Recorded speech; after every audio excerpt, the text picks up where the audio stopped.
Assalamualaikum warahmatullahi wabarakatuh. Maaf, ini ada titipan pertanyaan, dua pertanyaan. Yang pertama, apa yang harus dilakukan istri ketika suami melarangnya tidak memperbolehkan menghadiri kajian sementara suami belum paham agama?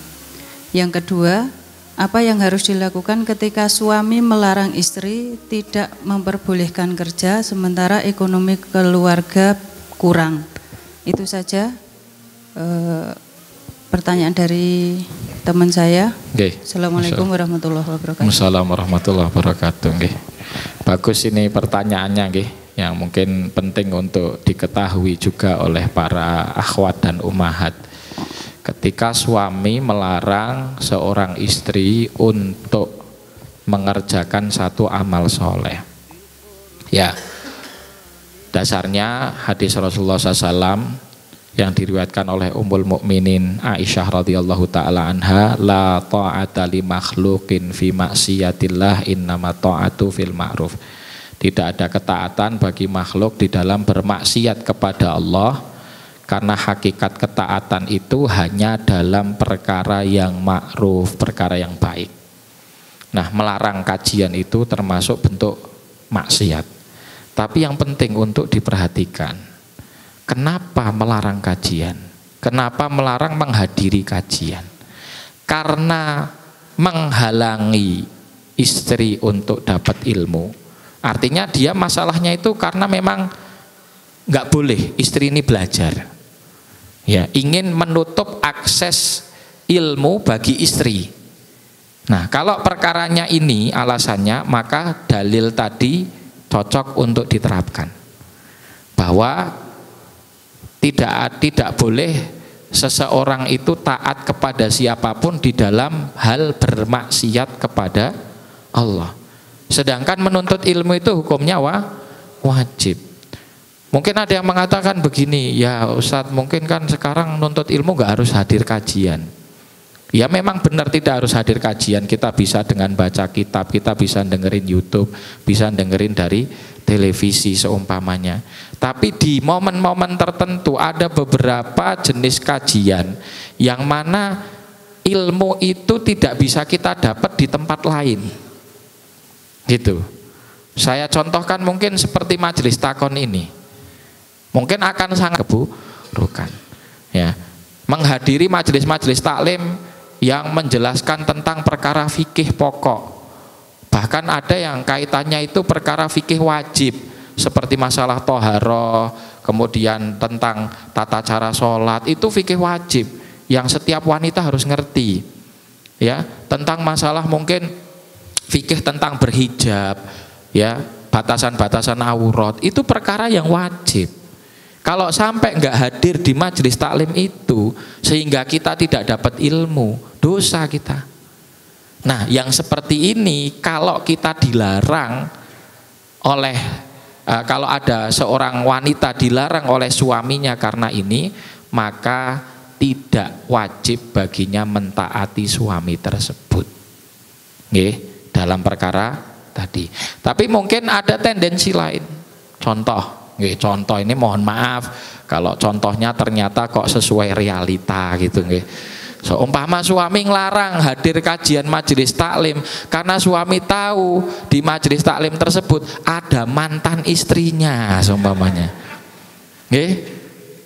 Nah, suaminya cemburu, wis ora rasa teko rono. Alasannya bukan karena pengen menghalangi si istri dari ngaji, tapi karena kecemburuan. Nah, yang bab seperti ini ya tetap wajib ditaati, karena kemungkinan besar si suami akan mengizinkan istrinya untuk hadir di majelis taklim yang di situ mantannya tidak hadir. Itu paham nggih ibu-ibu nggih? Jadi tetap membedakan itu nggih. Alasannya harus diketahui. Larangannya ini kenapa? Atau bisa larangan lain, bukan karena masalah mantan atau bukan mantan. Larangan lain adalah karena ada kewajiban istri di rumah yang lebih pokok itu belum diselesaikan. Itu. Ada kewajiban istri yang lebih pokok di rumah yang belum diselesaikan, atau karena pertimbangan kalau seandainya istri menghadiri majelis taklim tersebut khawatir akan terkena fitnah dan berbagai macam pertimbangan-pertimbangan yang lain. Sekarang terjadi kasus perbedaan pandangan, perbedaan organisasi, perbedaan masalah perkumpulan dan kelompok antara suami dan istri. Ya, yang satu coklat, yang satu abu-abu contohnya. Saya nggak mau pakai warna yang lain.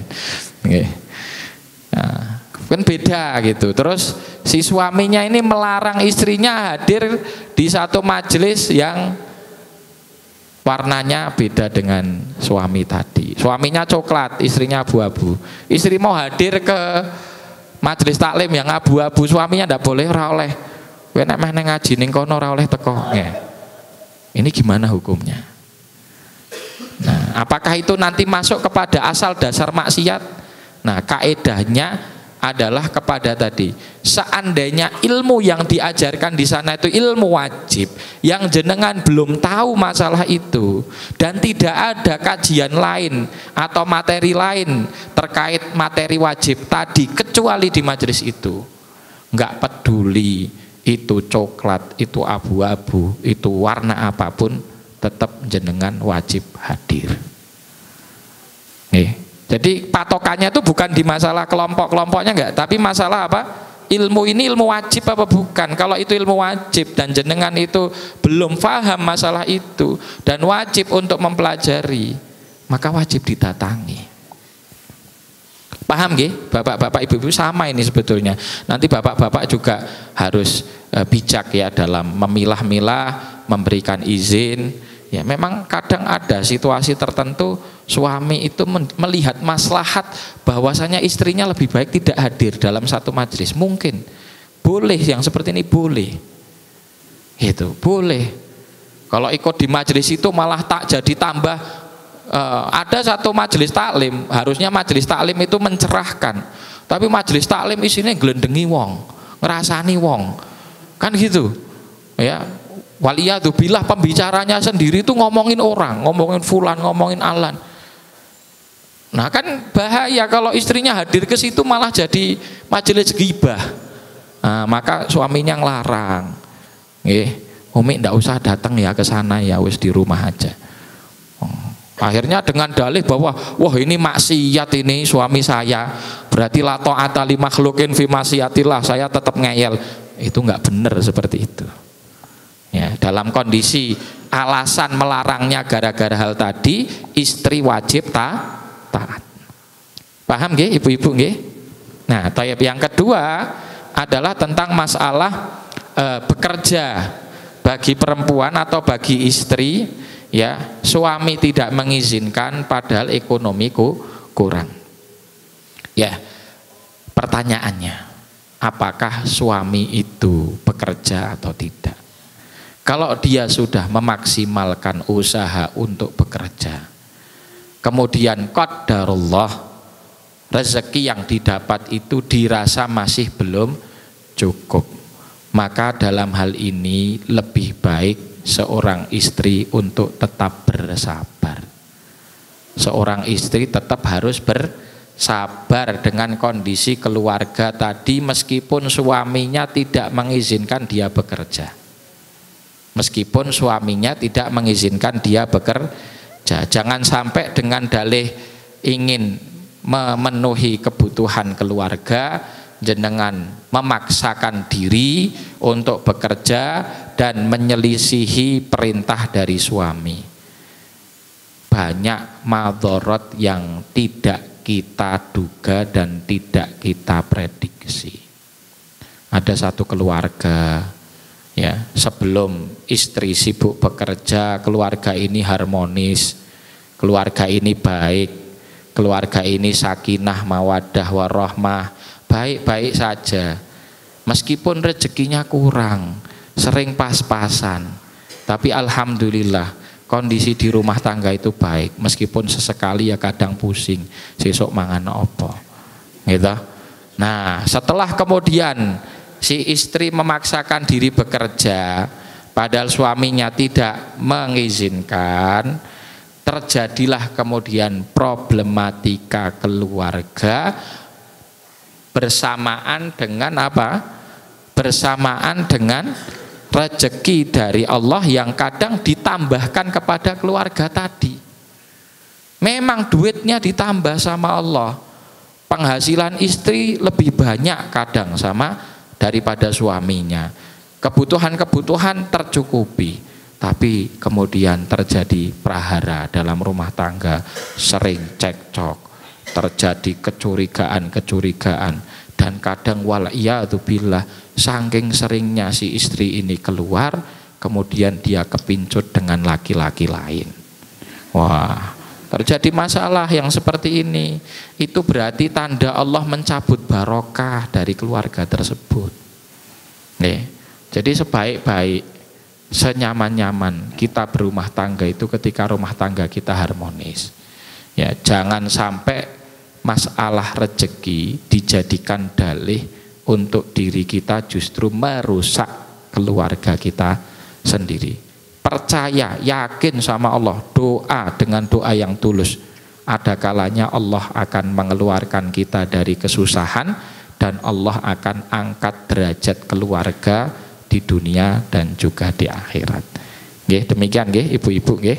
Nah, tetap izin suami dikedepankan. Kecuali kalau memang sudah sangat darurat, contoh suami menelantarkan anak kalau tidak dikasih makan juga akan madorotnya besar, terpaksa si istri harus bekerja meskipun tanpa izin dari suami, karena suami yang seperti ini sudah suami yang zalim. Ya, berarti ketika dia keluar dari ketaatan suami itu atas kedzalimannya kepada anak, itu bukan merupakan perkara maksiat. Wallahu taala alam. Nggih. Ngoten nggih. Sampun tasih